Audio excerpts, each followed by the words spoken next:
Hello and welcome. I see some attendees joining the session. Thank you so much. I love seeing the numbers go up. We have a great session for you today. So thank you so much for joining.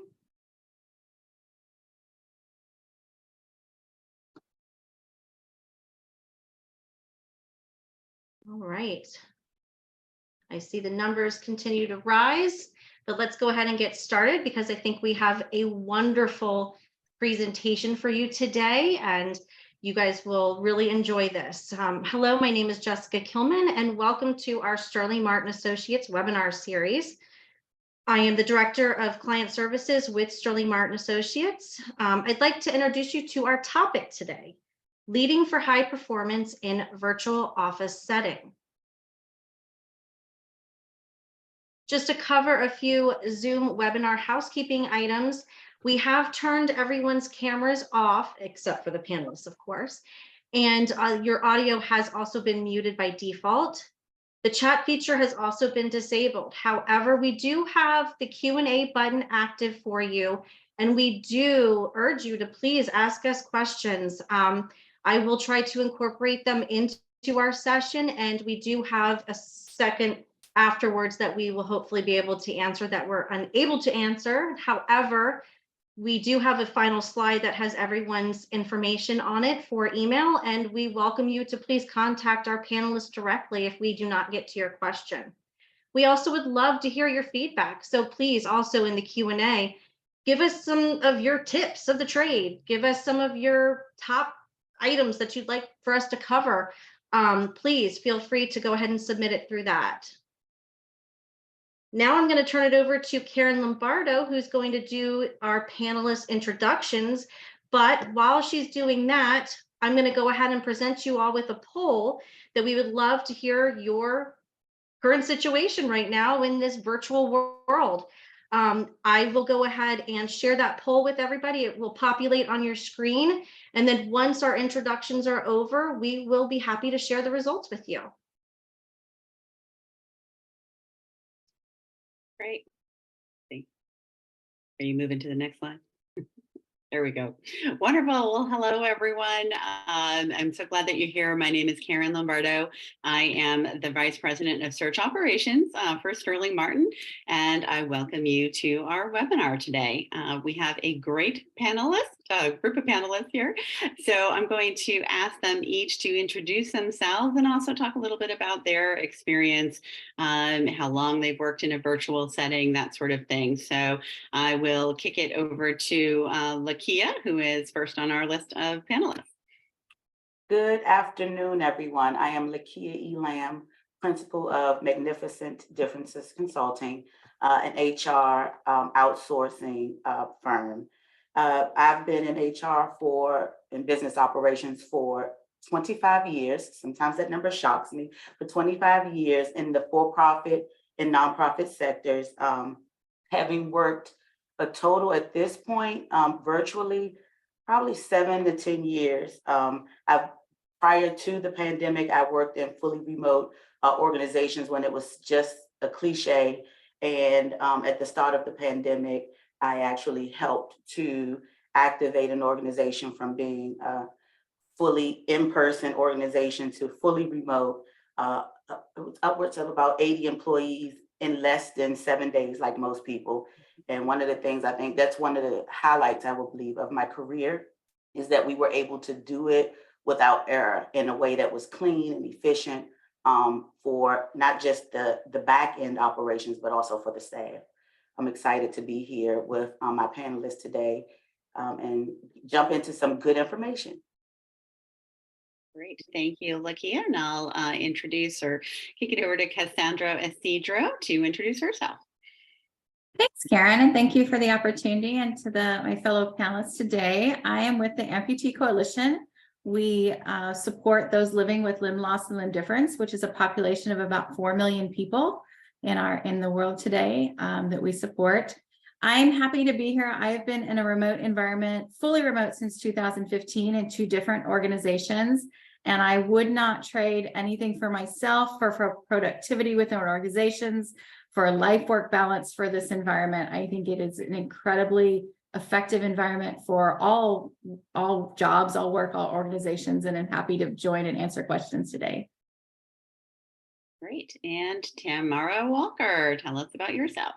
Hi, I'm Tamara Walker. Tammy is fine. I am the Chief People Officer for Intelios, which is a healthcare certification organization. I think I'm the newest one to the remote space of all my colleagues here. So we were a fully in-person organization, relatively in-person organization prior to COVID. And once the pandemic hit, we went fully remote. And that was a transition like no other, that you'll hear some of those tools and techniques that we use throughout that process as we're talking today. But it has been an experience, but one that similar to Cass, like now having done it, I wouldn't go back to where we were before because being able to have the access that we do, being able to utilize the systems and the tools that we are able to, has really given us a different way of working. And I think in some ways has created a space of more innovation and more socialization in a lot of spaces. So looking forward to talking a little bit more about that today. Excellent. Well, thank you, everyone. I really appreciate you being here, and I think you've got some great insights and experiences to share. So just a little bit more about myself. Again, I'm with Sterling Martin, and for those of you who might not know, Sterling Martin Associates is an executive search firm focused in the area of association and nonprofit recruitment, and I have been working with Sterling Martin for 8.5 years. We are an entirely remote organization. So yes, we do have some office space around the country that we use when we need it. But for the most part, it was founded as a remote organization, and we have staff members who are literally across the country. So right now we have staff in New York, Florida, Chicago, Oregon, and it seems like everywhere in between, which is, I think, one of the blessings of being able to work from home is that we can hire some wonderful talent that is outside of a particular radius around an office. So my own personal story of working remote, I have been working remotely for 20 years, I figured out. So since 2003. So I guess I was somewhat of an early adopter. Basically began working from home shortly after the birth of my twins, because nothing is less appealing than having to pay daycare on twins. And I quit my full-time job in an office, and I said, I got to find something else that will allow me to not have to pay quite so much in daycare, and also enjoy being around my children and watching them grow up. So I have literally not worked in an office setting in 20 years. For the bulk of that time, I have been an individual contributor, whereas previously in the corporate setting, I did manage staff as a director of HR.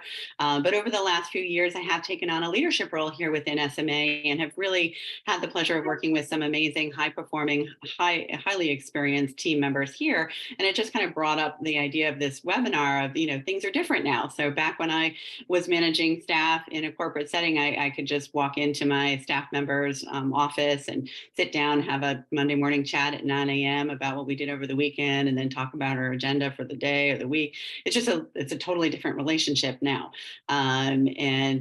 We used to pop into each other's offices all the time. And now you have to make a concerted effort. So that's really where the idea for this webinar came from. And again, we're really hoping to share some best practices for everyone. And I'd love to hear things that you've done.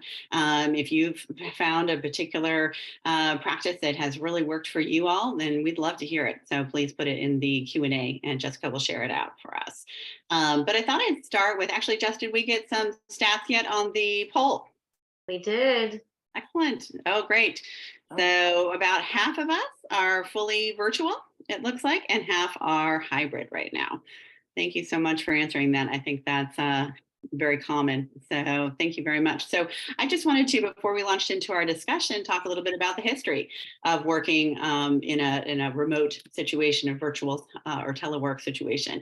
And you may not know this, but the history of telework actually goes all the way back to 1979, when 5 IBM workers were allowed to work at home as an experiment. I don't know if that experiment was successful or not, but it probably took until another 20 years for it to really gain more emergence. And that was in sort of the late 90s. And interestingly, more people started working from home in that situation because at the time there were sort of an emergence of what we call garage startups, quote unquote, which were entrepreneurs who started their businesses from their home, which was either their garage or their spare bedroom or their den or whatever. And so that's kind of what's really kicked off a lot more people starting to work in a home-based or virtual setting. By the early 2000s, more and more people were telecommuting, and this caused employers to design telework or flexible arrangement policies and practices. And again, this was right around the time that I started working from virtually, and certainly the tools available. While we did have laptops, we didn't have Zoom. A lot of people, were using a landline, not even a cell phone, so we weren't texting as much, that sort of thing. So times have changed, and equipment has evolved to really make things, I think, easier from a telework situation. And then, of course, we all know what happened in March of 2020 with the COVID-19 pandemic, which changed the landscape permanently and forced millions of US workers to work from home with little to no notice or preparation. Just looked up some stats. So according to Pew Research, by December 2020, so just a few months into the pandemic, well, actually, about 9 months into the pandemic, 71% of those people that were forced to work from home were still working primarily from home. And according to Zippia.com, at the close of 2022, 26% of US employees were still working remotely. 16% of US companies were operating in a fully remote capacity, and remote jobs accounted for 15% of the available work opportunities. There are expected to be 36.2 million employees in America working remotely by 2025. So I think that tells you that this is not going away. So net, we all need to learn to operate in this environment. And of course, as our participants here, our viewers, about half of you are entirely virtual and half are in hybrid, which hybrid is its own different animal, but you can incorporate some best strategies from the virtual discussion as well as your in-office experience. So just in terms of how we structured the webinar, we have the agenda up here. So what we decided that we could really look at the success of leading a virtual team in 3 parts. So that kind of go into that. The first is hire. The second is onboard, and the third is inspire. And we felt that all of those things were very crucial to having a successful leadership situation in a virtual environment. So what we're going to do is have our panelists go through each of those 3 areas. We're going to start with Lakia, who will talk about hiring. How do we recruit, interview, and hire a successful member of a virtual workplace? How do we ensure that the candidates that we hire will be happy and productive working in a remote setting? Then we're going to move to onboard with Tammy, and we're going to talk about how we onboard and welcome a new hire into a virtual setting. No longer do you take them out to lunch on their first day. So how do we make them feel welcome? And then also last, we'll talk about inspire. So Cass is going to tell us about or lead our conversation about how we lead and inspire staff in a remote setting. How do we ensure employees are engaged, motivated, productive, and happy without seeing them every day? And how do we ensure as well that they're developing and growing their skills? So I think we'll kick off again with Lakia. So we've got our hire slide up here. And again, we're all going to participate in the conversation, and hopefully you as well, with questions or thoughts. But Lakia, I'll have you kind of start the conversation in the hire section. Great. Thank you, Karen. Achieving success in a virtual environment, right? So we're talking about bringing people on, onboarding them so that they can ultimately be successful in our organization. And so while we're focusing on the new hires, the people that are coming in, I just want to put a pin here. And let's not forget about our existing staff, because some of these techniques and some of the things that we're talking about absolutely will be applicable to our existing staff as well. But the first thing, the first bullet, define how you work as an organization when we're thinking about these candidates. So that conversation actually has to start before we go out and start interviewing, right? So the leadership team and helping management and everyone in the organization understand who we are And let's not make, and not making the mistake to think that because we say we're a virtual environment when we're interviewing candidates, that they understand what that means, or a hybrid environment. So in explaining it, it's like, so we're virtual. So what does that mean? Are there instances though where employees are required to meet in person? So annual meetings, holiday parties, staff outings, retreats at some cadence during the year, and making sure that we convey that information to the candidates, and even some places without being too specific, having it in the job description. But it's important. Are you hybrid? If you're a hybrid organization, are there set days, hours that employees are required to come in, or that they can come in, because there may not be a facilities person or IT person there on Tuesdays and Thursdays. So we want the hybrid situation to happen on, certain days of the week, but being sure to first define it internally so that we can convey it externally. And ensuring that prospective candidates understand that it's going to be key to their success, first and foremost. Conveying a realistic picture of the culture, right? So, Kaz, Tammy, and Karen, almost all three of my colleagues here, they talked about how they wouldn't trade it for anything else. They love being remote. I actually, though, am on the opposite end of that spectrum. I thrive off people interactions. I thrive off the synergy and being in the room with people. And so I would actually go back. That's why my team, we're actually hybrid. We do a little bit of both. But when people were fully in person, it was easier to define organizational cultures, right? And since we've gone into this remote space, a lot of us, organizations, without a whole lot of planning and a whole lot of time to be strategic about it, and say, okay, who do we become? How do we operate as an organization? What is our culture? And set some parameters in place to start to cultivate that. It's just like it happened, and now all of these microcultures are starting to pop up, right? So we have the organizational culture, and then we have departmental and divisional cultures. And sometimes those are not in alignment with the organizational culture. So again, when we're thinking about hiring in this space, the recruiter, the manager even, and I would even take it up a step further, organizational leaders need to understand the difference between those cultures, right? Like, in conveying that to the prospective candidate so that they can get a realistic view of what they're coming into. So if your organization, let's say, is meeting heavy, I say that. That's a part of the culture. If your organizational culture is reactive and things are always on fire, tell a candidate that, say that. If your organizational culture is in the midst of what I refer to as a remodel, where things are just all over the place, dust is everywhere, things are happening, policies aren't fully defined, say that. It's important to let candidates know where you are, how you operate as an organizational culture. If your culture is supportive of its people, say that too. We don't want to just focus on what can be perceived as the negative, right? We want to give people a realistic view.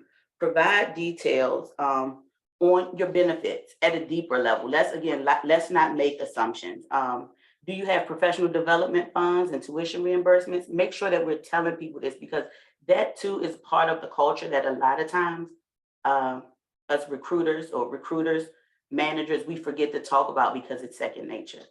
I'm gonna pause right here for a second and see if either Tammy, Kaz, or Karen, do you have any input? So, I think the culture piece is big, and I think it's also recognizing that it's going to take a little bit more to infuse that culture in a remote space, similar to what you said at the very beginning, than what it was if you were still in person. Because in person, I might just be walking to the bathroom, I run into Karen and I'm like, oh, hey, Karen, how was the weekend? We could have a whole conversation.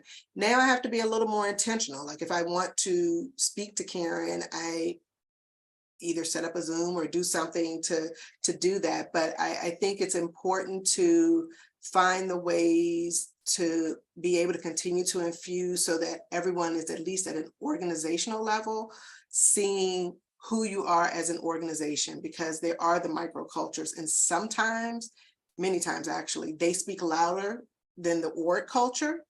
And I think it's important that people can see what the org culture is because sometimes there is a disconnect, and we need to be prepared for that also, and being able to address that. I totally agree. And I think that's when the intentionality of leadership, though, comes into play. So is leadership creating these environments by which and saying and reinforcing, right? So I'm talking, when I say leadership, I'm talking about the C-suite, because it starts with the CEO and then those chiefs, and then down to management, all the way down to line management. How are we reinforcing it? Are we saying, okay, let's take a pause and show people like intentionality? Is the CEO checking in on, new people? Are we sending notes still to people? Are we creating these spaces or ensuring that organizations are creating spaces for the connection to extend the culture, right? Like to say, to further show and define what that culture is, what it should feel like. They should lead by example, if you will. I agree. Lakia, actually, a question came in for you. Can you talk a bit about the process of hiring itself? Is everything done by Zoom, or can in-person interviews still be advisable? Great. Thank you for that question. Yeah, so that actually takes me into the remove the waste piece. So removing the waste is all about the interview, I say process, right? So, I think using the modes so I think it should be mixed up. I think it should be a little bit of phone call, a little bit of Zoom, if in person is going to be a requirement. So if it's a hybrid environment, and in person will be some requirements, and people are there and you can do it with minimal cost and disruption to the organization, I do think it's nice to have some in-person pieces.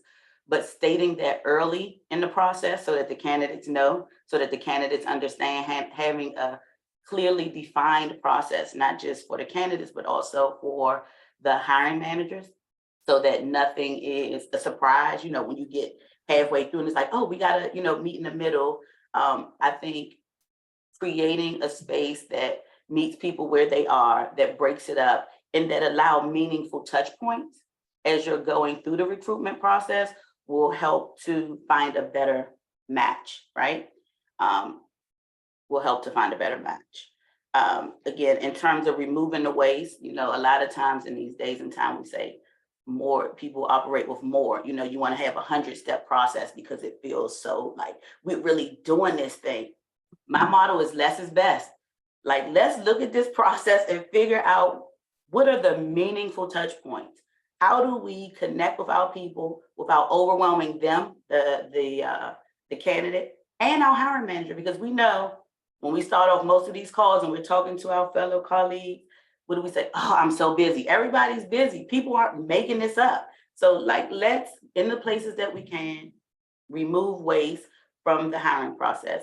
If you're a company that went fully remote and you took that same process that you were doing in person, and now you brought it to the remote process and haven't changed that much, I'm gonna tell you, we need to take a pause. Let's look at that process and let's create a new process for the space that we're in. It's key. It's key. And your candidates will thank you for it. And following the process. So it's one thing to create a process, but it's another thing to follow that process and then ensure that everyone knows that process. I mean, we don't want to be so tied to it that we don't have a little bend, but we want to follow that process because, again, removing the waste creates a cleaner, a smoother process for our candidates and our hiring managers. I don't want to forget about the hiring managers in this piece of it. Making the touch points meaningful and then using those very modes of communication. Again, Cass, Tammy, Karen, anything to add to that?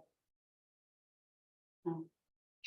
I just had one thing I wanted to say, Lucky. I thought you brought up a great point, even just introducing yourself, that you're someone that likes to be in the office, that needs that people interaction. And I think that's important to kind of suss out about your candidates, because if you are looking to hire someone in a fully remote situation and they are really someone who would thrive in more of an in-office or hybrid situation, that's going to be a mismatch. I mean, I know I have worked obviously fully remotely for a long time and I love it. But I know people such as yourself who are just like, I got to see people every day. I need to actually go and feel the energy of the people around me. And you need to be honest, back to you being creating, in terms of conveying a realistic picture. There's got to be ways in the hiring process that you're able to kind of see how they've worked in a remote situation if they have before. And if they have never worked remote and they're just excited about this because they love the job or they need a job or it's the right salary increase or whatever, I would dig a little bit more in terms of how they would transition into a fully remote situation, because it doesn't work for everybody. So I think that's important. You want to make sure you have happy employees that feel, excited about going to work, not just, oh, I gotta get on my Zoom calls all day today. So just wanted to reiterate that a little bit, like, yeah. I agree. And I think though that's when the culture will come into play. Yeah. Because if it is a culture that's siloed and they're not being intentional about reaching out and creating a culture of collaboration, if you're not having all staff meetings or your manager's not having one-on-ones, that further isolates the new employee, right? Or the prospective the prospective employee. And also the other thing that does is it makes the learning curve that much steeper. So then, we wonder why we have poor performance. Everybody that's been hired in the last 2 years under this new way, they're not performing well. I think we used to say, it takes about 1 year. Somebody I know very dear used to say it takes 1 year, a full cycle of everything to get through, before a person becomes comfortable in this space. Now I say it takes about 18 to 24 months, truly, in this remote space. And so keeping that in mind also when we're hiring people, are we putting, and I don't want to get too far into this because this is Tammy may touch on this in the onboarding piece, but are we putting the right tools in place and the right thoughts and having those conversations in the hiring process so that people can understand the things that we as an organization would make available to them so that they can acclimate into the organization properly. I think that will be part of, Karen, your point, sussing out whether this person who really thrives off of the synergy of in-person, if they could transition well into a fully remote space. And the last bullet is one of my favorites. I'm all about, I'm a compliance lady, but maintaining compliance. Being in this remote space, and again, we're talking about these microcultures and people creating the space of their own. We have to ensure that the hiring managers interview like panelists, that they understand the questions, what they can and cannot say, what they should say, what they should not say, that they, again, understand the process, that the position descriptions are matching, right? So exempt versus non-exempt. And then if we have these hourly employees in this remote setting, and they're working and we're only paying them for 7.5 hours a day, but they're working 10 hours a day, we have a problem, right? We got to think about compliance in this space and how we are engaging our people, what our policies and procedures say. So now I'm kind of talking about that handbook. How are we bringing these new people on, and how are we holding them accountable? If we aren't updated, we can't create this space to fully onboard people and bring them in an environment in which they can understand, because we can't even convey it. We're not properly conveying it because we're confused, right? And then making sure that we are having objective interview notes and conversations. So now we're not in person. And then how are we disposing of that? How are we keeping that?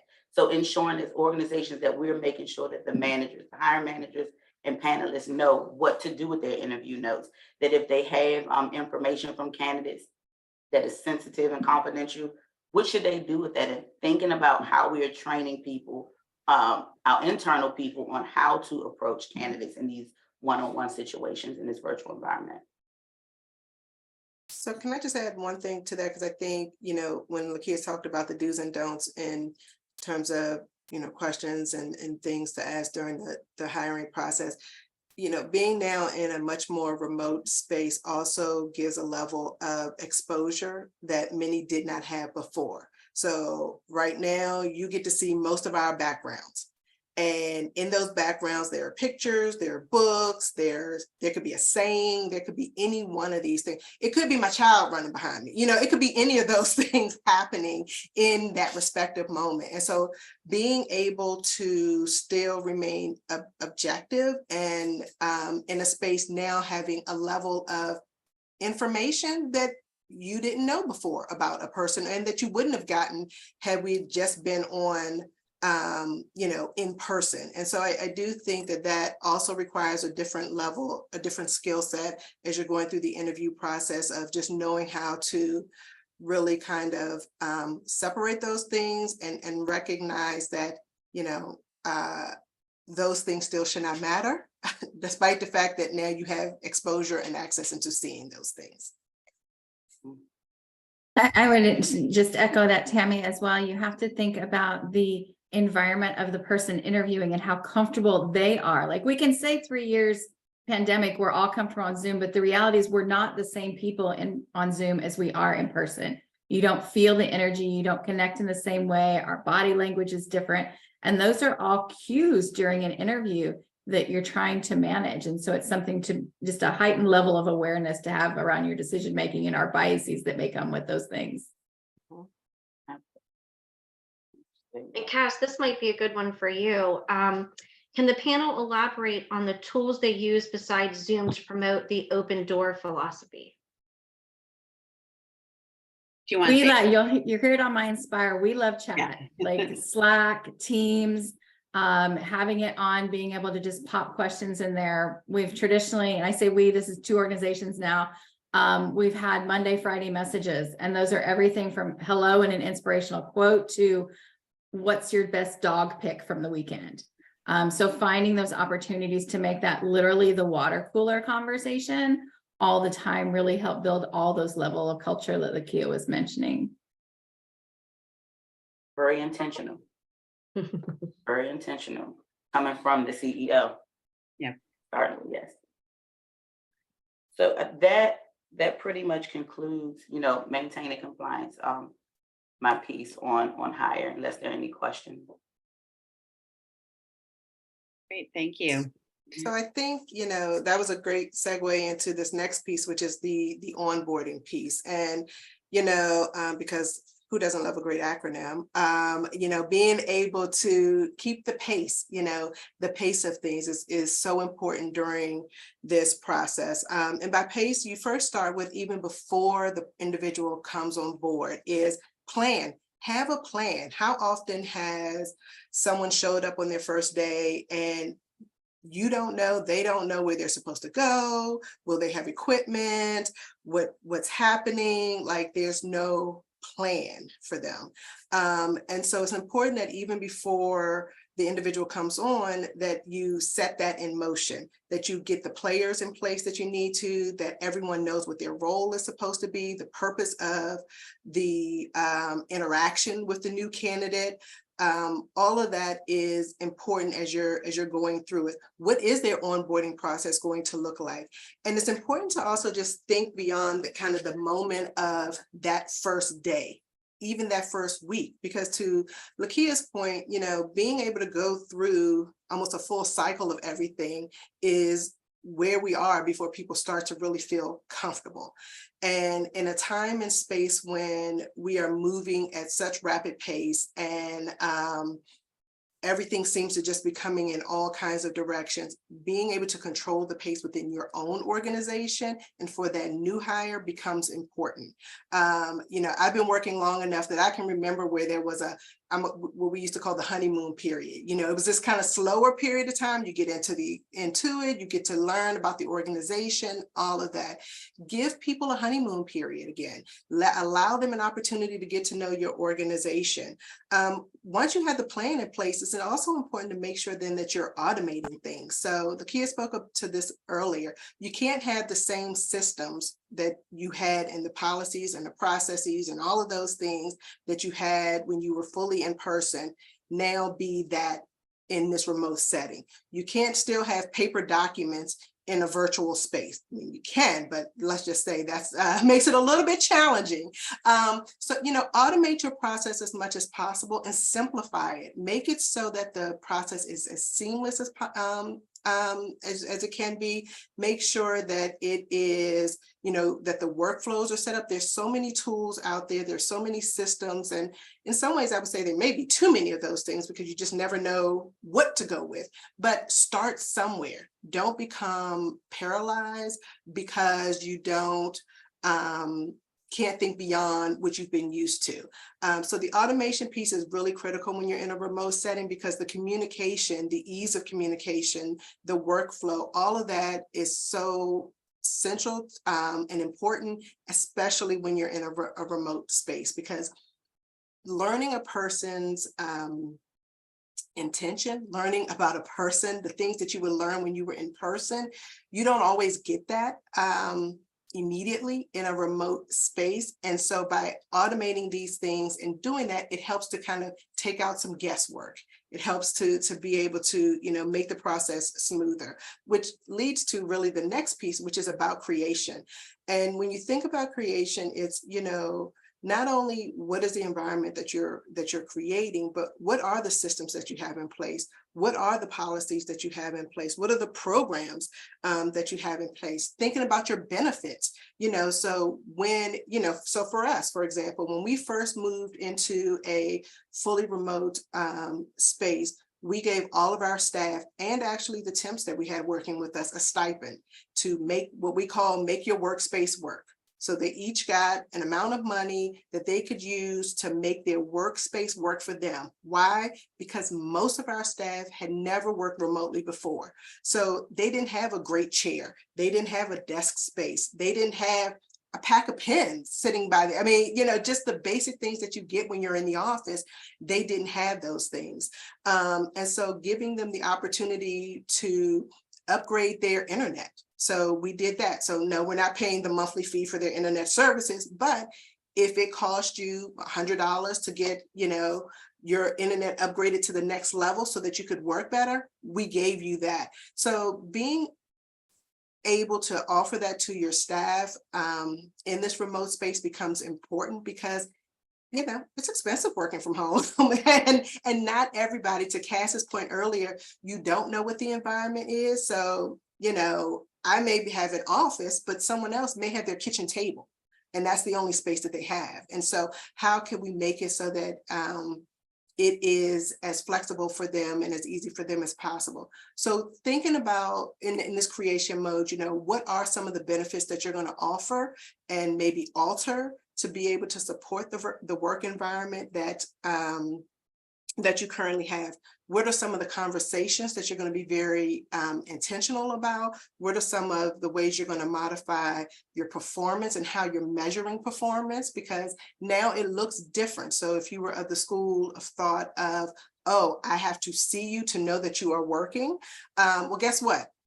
Maybe my green light is on Zoom. Maybe it's not. Maybe even if it's on, I'm not sitting at my computer. So, how can you ensure that I'm still being productive? So putting in place different ways to hold people accountable, different systems, different tools, and resources to be able to do that. And all of that then leads to having really this engaging, team. And part of getting people engaged is being intentional about the connections you're going to help them to make. So maybe start with a buddy system.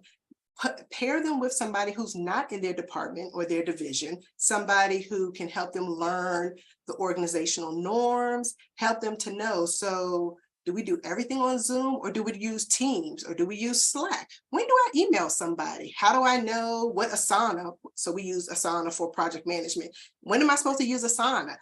There's all these things that we take for granted because we're in it every day and we've been living and breathing it. And for a new person, it could be scary to say, well, Tammy, if I'm their manager, Tammy, I'm not sure, what am I supposed to do?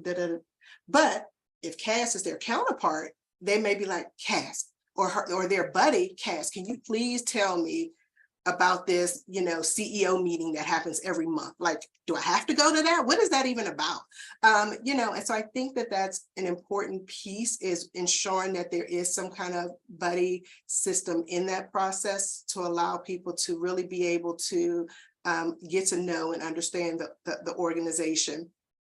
And then I think just continuing to keep them engaged as you're going through it. So having different, and I'm gonna take Lakia's word, touch points throughout their onboarding process. Again, don't think of it just as a day, think of it as an ongoing piece so that they feel included. So that's another piece, is that making sure that people are feeling not only a part of your organization, but really included within your organization. And so Kaz or Lakia, any other thoughts or anything related to onboarding? Yeah, I would echo Tammy, and thank you for the point of engagement, like going back to the person and asking them how this is working, really leveraging that honeymoon period again, like giving people the chance to succeed, recognizing that you as the organization need to be in that proactive space of reaching out to them. Just love that, and can echo that even more. and I was just going to talk about, when you say putting in different ways to hold people accountable, I think that gets overlooked, and it's hard to do in this space. But again, the intentionality about ensuring that, then it goes really back to the existing staff, the management, the leadership, saying like, what do we have? Like, what are the touch points? What are the checkpoints? We cannot be too busy to extend some grace. We cannot be too busy to check on, like, as a manager, I cannot be too busy to create these one-on-ones and hold them. I cannot cancel them every month because I'm too busy. We gotta create those spaces for new and existing people to continue to succeed, to thrive, right? And then when you're talking about the accountability, the true accountability piece, and making sure that it's being done the same way. So going back to processes, the compliance piece, but having those processes in place and making sure that people understand what to do when something comes up, and when they should then maybe tap into HR or tap into a manager, whomever, whatever that process is in said organization, so that we can be consistent in our practices, the way that we apply said policies across the organization. And we have a great feedback comment that came in. The challenge I have with this current situation is walking by someone's door when we were in person. I guess that's what they mean. I could see if they were busy and know not to interrupt them. I work to check in on my folks, but always hate not having those clues that I got to walk past them and saw, in that traditional space, that they were busy. I don't know. I think Slack has been kind of a solution, because you can set your settings off to like, hey, I'm taking a little 30-minute break here and there. So any feedback? So Cass, please. I think, this comes back to, we're talking about more communication. Like, we can't lie that the remote environment takes more communication. So whether it's that quick Slack or email that says, got a sec? Do you have a minute for a call? Like, you do actually have to ask in most cases. You don't necessarily, unless you know someone well, work with them all the time, just want to ring them up, because you don't know what's going on in that environment. But it's as easy as that. That's all, that connection, making it that, because even though they're on their computer, we all know we get interrupted just by somebody walking by when we were in the office. So it's recognizing it's not so different in some cases. And maybe also just being open to different ways of communicating. So, everything doesn't have to be Zoom or chat, or video conferencing of some sort. It could be literally picking up the phone and having a conversation. And because I know sometimes, and we all heard that people were having Zoom fatigue, very early, because you get tired of being on the camera all the time. And so that can also help in terms of that, but definitely being more intentional about it, and asking. I would just add an understanding that just because it is green, or just because I don't, that this idea that I'm gonna respond in 2 minutes, right? Like, it's that thing, right? Because we do get into that piece of extending some courtesy or some grace or some thought that, okay, And so maybe that goes back to the cultural norms. What are the norms around here? Do we have an SLA, a service level agreement, like that's not spoken of? Give me 24 hours to respond, or give me 6 hours. Give me something. And if it's more urgent, should it come by email? Because, I know, like, you're talking about Zoom fatigue. It's just communication fatigue. It's been that for me, because you're talking about automating how many systems you got. You got your text messages, you have your business phone, you have Slack, or you may have Zoom.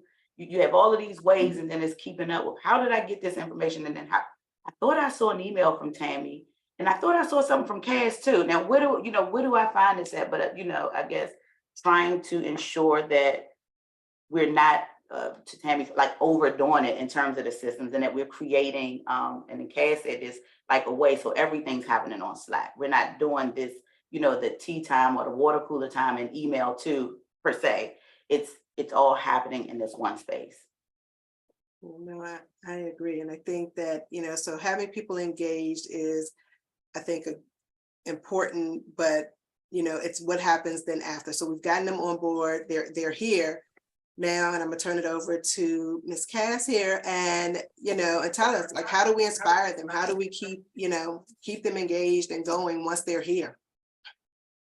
I feel like I get the fortunate place to really echo so many things that have been said and asked on the call already. The first thing is setting the tone. Like, when people went remote during the pandemic, a lot of people tried to make do, but if you're going to actually move into a remote or hybrid environment, you need to embrace it. I mean, I advocate for it internally, externally, and it's very clear.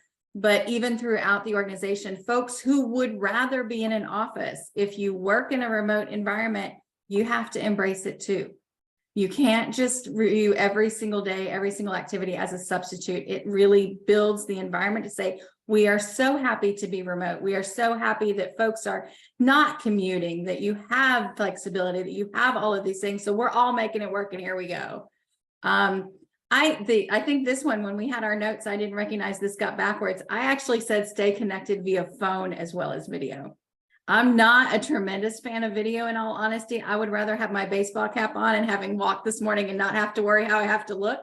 And I think a lot of folks feel that way because there's an additional pressure that comes from the video. So I think really, as managers, as people throughout the organization that have control of those meetings, talk to folks and see if they need them on video. And all my one-on-one meetings, I've asked people, do you want to be on video? Do you want to be on phone? Do you want to switch back and forth? What works for you? Because I'm open to either one.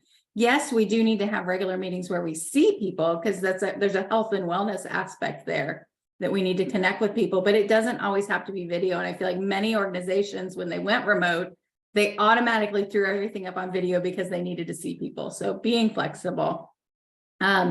Instant messenger apps, whatever that instant communication is that replaces the water cooler, that replaces the how can I walk by and see if somebody's busy. So I know some people don't like the messenger apps because they say they interrupt productivity. I think they add to it. You can turn them off. We all have to, as Lakia said, give that grace and recognize that if I want to turn mine off for 4 hours because I need to focus, that doesn't mean I went someplace. It means I'm focused on work that matters, and I don't want to be interrupted the same as if my door was shut. But leveraging that technology and automating, as we said, that was so important. And then being consistent in meetings. This goes, I think, down to also some of the systems that y'all talked about, Tammy and Lakia both, the automation. It's to hold people accountable, to ensure the work gets done. We have to have a cadence of meetings, and especially in the remote environment. In both the organizations I've been with, we have a not negotiable once a week meeting. It's a one-on-one. It can be 15 minutes. It can be an hour, but you need to check in.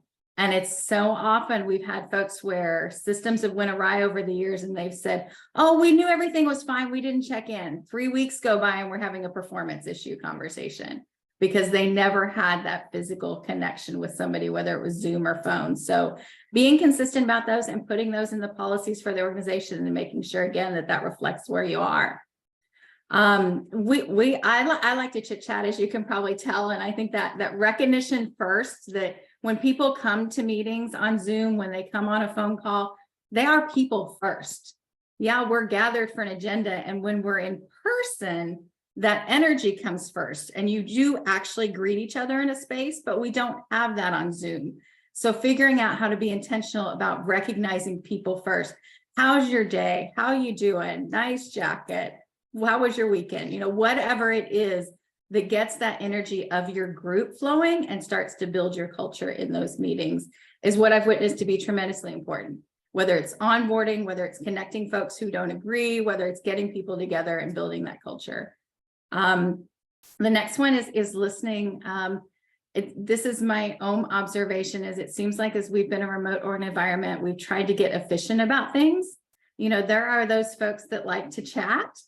And when we're in person, we can't like physically walk away from them. But it seems like when we're on the phone or Zoom, we find reasons to have more efficient meetings. And that's probably not always building the culture that we would have had we were in person. So use those opportunities to listen to folks, to chat with folks, to build that culture and set up the remote environment.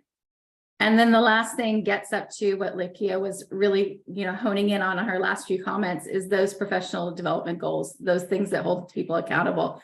There have to be systems and conversations. And if it means bringing in professional development training for staff to help them set clear key performance indicators, to be very clear about what's expected in a job, so that remotely, when we don't see them working or we see their slack off, we know that the work is getting done and we're able to have conversations about those deliverables. So those are just a few of the things that I've seen over the years that have been make or break, have put us in performance situations where we didn't want to be if we didn't follow them, and those kinds of things. And I think having the cadence of those, as well as what Tammy and Lakia mentioned, really set up the most successful work environment remotely.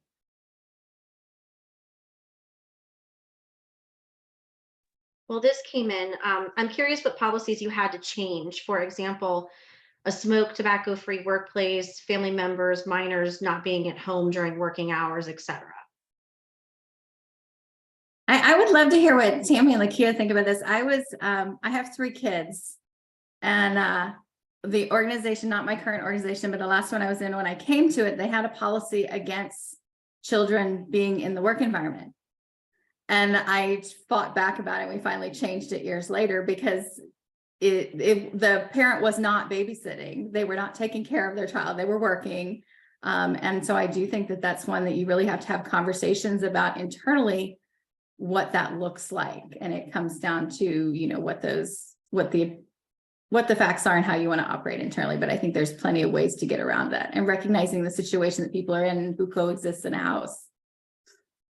I think it's important too there has to be some level of trust in treating people like adults and professionals. And so giving them that space to be able to manage those, recognizing, to Cass's point, everyone's situation is different. And so we know that there are not only maybe more kids at home, but also we have, I know at least in my organization, we have a great deal of people who are caring for elderly parents. And I can't tell you how many times I've been on a Zoom call and it wasn't the kid that walked in, it was the mom, that walked in behind, like, hey, what are you doing back there? What's going on?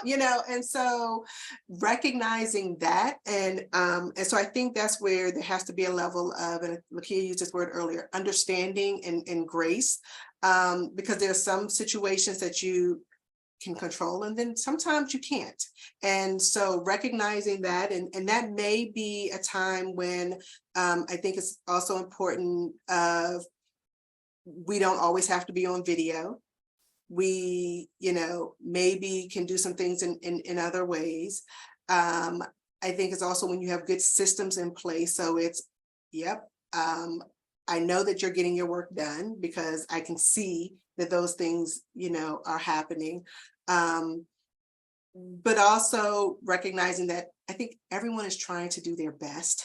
And, I don't want my kid or my mom or somebody walking up behind me any more than the next person. But sometimes that may happen. And so, not holding that against people, and just having a level of openness and grace and understanding and empathy as you're going through all of this, because there are different times for everyone. So I'm gonna say it how the only way I know how. Get over it. We got to get over some stuff and let these petty policies go. I've been talking about petty policies for a really long time. Again, I'm one of those people.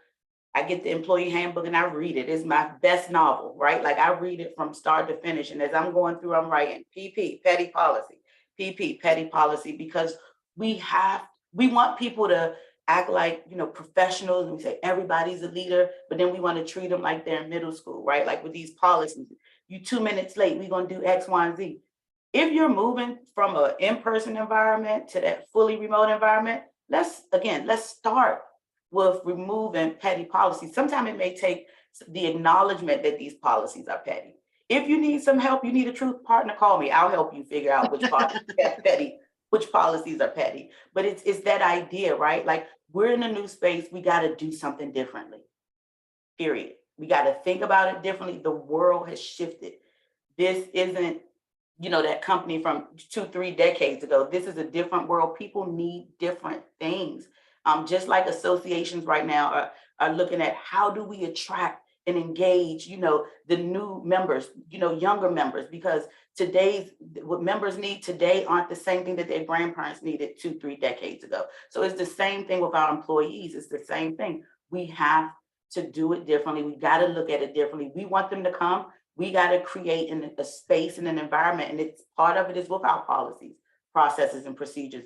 We got to modernize them, not so much so that they're not in alignment and they're out of alignment, but we do got some of that stuff is, need to be left on the shelf, right? Like, let's put it in a museum and say, bye-bye. I'm gonna see it every now and again. So you can use the remote and work environment to clean up your petty policies. You heard it from Lakia. There we go. Right, remove the waste. Okay, well, we have 5 minutes left. Anybody have anything else they want to cover before I throw out some questions? Let's see. The only thing I was just going to add to what you were talking about in terms of petty policies and clock watching and things like that, I think being in a remote work environment really forces you to manage performance by outcomes. Just because someone is sitting at their desk at 9 o'clock doesn't mean anything is getting done. But maybe when I worked in an office, I could see, okay, there's Bob. He's sitting at the desk. He must be doing work. So it really forces you to be more outcomes based. So yes, he might have been sitting there. He might not have been. He might have gone to get coffee. I don't know anymore. But what I know is at the end of the day, did the work get done? And that's all that matters. Myself, I don't tend to take a lunch break. I tend to kind of take an hour maybe at 4 because it's just the time that happens to work for my schedule to go for a walk with my dog. I can be reached on my cell phone, but I'm also just taking a mental health break. I will be back and I will probably work until 6 or 7 or 8. So it's a lot less clock watching and really more, are the expectations that have been set out for you being met? Are you doing the job we hired you to do? And so it's really being more intentional about understanding, first of all, ensuring your employee understands the expectations and how to do their job, but then again, focusing on what was done rather than was there slack light green all day. It really forces a shift, I think, in how we think about performance and whether someone is successful in sort of a flexible work arrangement. And we did get another question in. I'm hearing more issues about people working full-time for 2 employers. Any comments on that? So again, I think that's where that's where the outcomes and accountability and having the systems in place. And so you've heard, I think all of us talk about it in different ways. So for example, for us, one of the platforms we use is Asana, which is a project management platform. And in that system, we can literally kind of track various things that individuals are working on, where they are in the process, where they are in the project, and those things. But really having a cadence by which you can monitor the outcomes of things. We utilize OKRs, and that helps us to stay focused and on track as an organization. But having those things in place, I think, is what becomes important because, people have always worked multiple jobs at a time. Yep, we're hearing more about it also, that people are now doing them literally concurrently. But the one thing we know is people cannot do different things at the same time. Like you can't be in 2 places at one time, even remotely. And so if they are being held accountable and really have clear expectations, as I think Cass or Karen mentioned earlier, about what they're to do and how to get it done. And as a manager, you're managing that. That will, if nothing else, they're getting the work done, or they're not. And then if they're not, then those are different conversations you need to start having. And one does. last comment somebody shared, my challenge is that I'm the CEO. When I ask, they think they have to say, yes, they are available. But if they're not truly available, you could tell the CEO, it's okay. Like right this second, it's not, you know. So I think that was a good comment. Yeah, I think to answer to that one, and I'm in my new position for 3 months now, so I'm encountering that all over again because people don't know me. You have to say it. You have to say, don't just do what I do, and you have to say it all the time, all the time, all the time. And eventually people will hear it and they'll be like, oh, I can talk to her later. I know that's okay. But I swear you have to say it 7 times versus once to anybody else. It's just the reality. It just kind of comes with the territory. All right, well, we are right at closing time. If we did not get to your questions, I am so sorry, but here are all of their personal information. So ask away. This was a great session. Thank you so much, panelists and Karen, for pulling them together, because this is definitely, I think everybody, all the participants in this really probably got a lot of good feedback and some takeaways from this. Please join us for our June session. More information coming soon. So please keep an eye on our social media and our invites that we will send out to you. Again, this session is eligible for 1 CAE credit hour. So thank you so much. We appreciate it. Karen, anything else? No, I just thank you all, especially our panelists, but all of you who stayed with us and provided some really great questions and great things for everyone to think about as well. So thank you all. Have a great, wonderful afternoon. All right. And as Take soon care. as we close this webinar, please feel free to provide some feedback about this session. A survey will pop up on your browser. Thank you so much, everyone. Have a great day. Bye. Thank you. Thank you. Take care.